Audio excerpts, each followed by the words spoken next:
Ayan, today po is tupad payout day.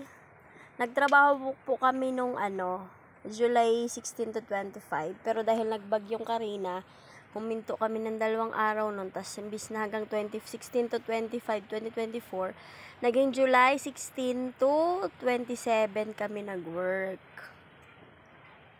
Ngayon, payout day na namin. Ang dami. Ang dami po namin. Payout day po namin ngayon is August 20 to 2024. Ayan, dami po.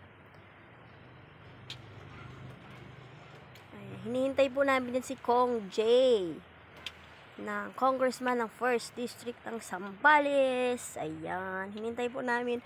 Kailan po hindi siya dumating. Ang dumating ay yung kapatid niyang mayor ng Subic. Kasi busy po si Congressman Jay Conghon. Ayun. Pero nag-phone patch po siya dyan eh. Video phone patch. Ayan yung kapatid niya. Thank you, Congressman Jay Conghon. Dahil sa'yo, nakakasama kami sa tupad. Thank you din kay Kapwaran ni Gradas, barangay captain namin. Ayan, at dahil nag-payout na kami ay kumain din ng lunch. Sila ate, tas ayan, kumain din kami ng lunch. Wahiwalay lang kami, pero pareho kaming kumain ng lunch.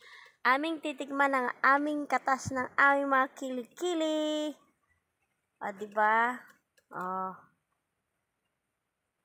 Natikman naman namin yung katas ng kilikili namin kasi pag uwi mo na ng bahay, i-ano mo na yan eh. I-divide mo na sa mga babayarin. Bayarin. Wala lang matira. At least, natikman mo ang nakatingin ka man lang, diba? Pwede na yan. Masaya na kami dyan. Ganyan talaga ang... Thank you for watching. God bless po. Bye-bye.